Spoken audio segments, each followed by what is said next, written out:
So 20 years ago, I was walking through this same airport, and I was a brand new reporter, freaked out and excited about my first big overseas assignment, Afghanistan. David Common, CBC News, Kandahar. And I went and met a bunch of Canadian soldiers who themselves were deploying for the first time to a war zone in like half a century. Well, lots happened to Afghanistan in the years since, and we've asked, what was it all for? And now those soldiers are holding a reunion 20 years after the fact, and they've invited me to meet with them.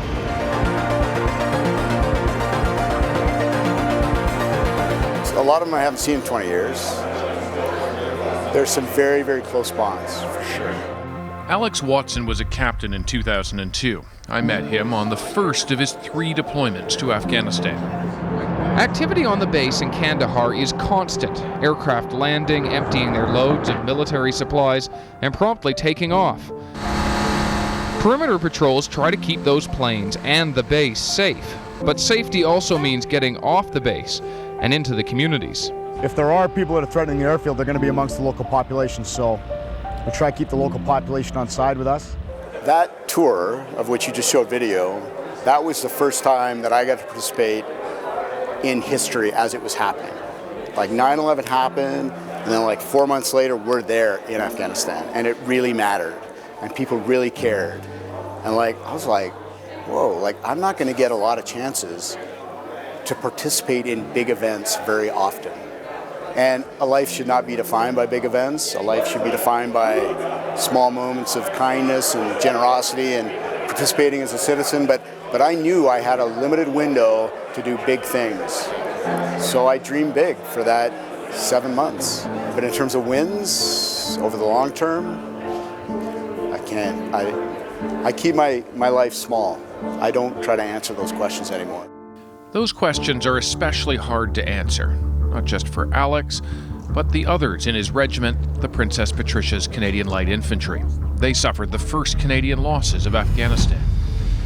A deadly error and 4 dead Canadians. They have sacrificed their lives in the name of Canada. Who they were, how it happened, and what's being done to make sure it never happens again. In this very spot, Canadian soldiers were conducting a live-fire night training exercise. Then, an American fighter pilot high above apparently thought they were shooting at him and his F-16, so he bombed them. 4 Canadian soldiers died, 8 others were injured. On behalf of myself and all members of the 3 PPCLI Battle Group, I'd like to express our sincerest condolences to the families and friends of our fallen comrades. The tragic event that took the lives of Sergeant Mark Leger, Corporal Ainsworth Dyer, Private Nathan Smith, and Private Richard Green has left massive holes in our hearts and our lives. Pat Stogren is retired now. He was the lieutenant colonel in charge when those soldiers died. From my world, from the journalism world, the actual deployment and then friendly fire were the biggest 2 news events. What was it? What were the biggest parts of that deployment for you?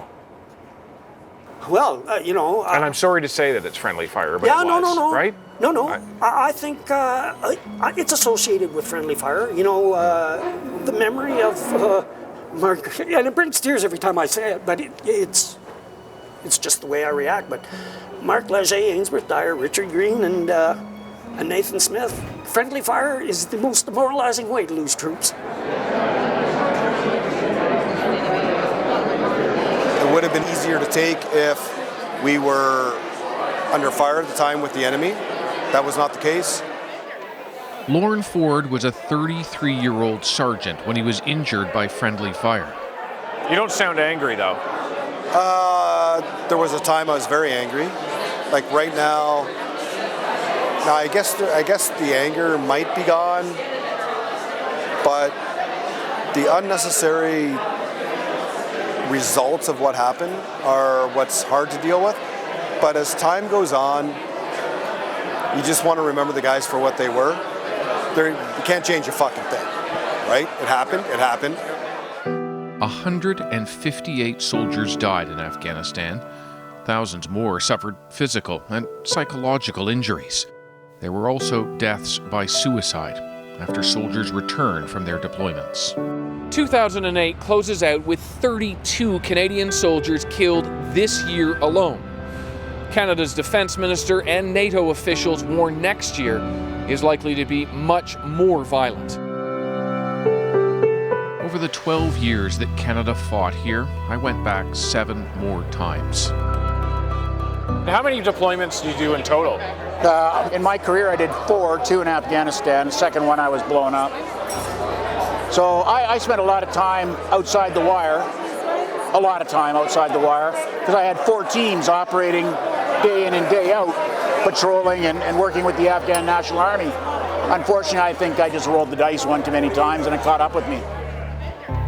Major Mark Campbell nearly died in June 2008. We were doing a village sweep operation, and the first village went fine. We had a Canadian platoon on our right side protecting that exposed flank, and they got into a big roaring firefight. A Canadian sergeant was shot.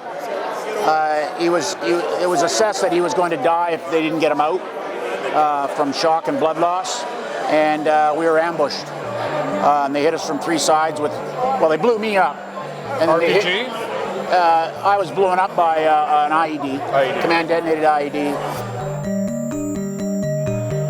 Can I ask you, last August, you see everything falling apart, guys hanging on to an American cargo aircraft, trying to get the hell out. Yeah, that was a nasty bit of work.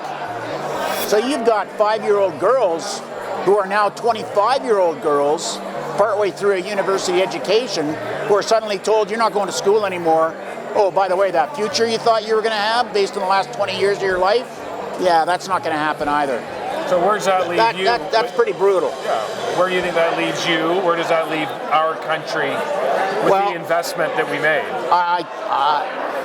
I think we as a country have failed on the back end of our obligations to Afghanistan, but we should be doing a lot more than what we did. And we should be doing a lot more now than what we're doing, in my humble estimation, to get those vulnerable Afghans out of there. Because the job's not finished until we get them out. Particularly the people we worked with directly, who put their lives on the line to assist us. You think it was all worth it? At the end of the day, I have no regrets. I think what we did was, particularly in the beginning, was a virtuous mission. We went there for the right reasons, to do good works for good people.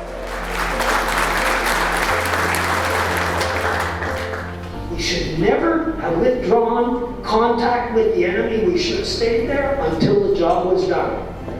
How do you put it into? I mean, I was not a soldier there, but I'm a Canadian.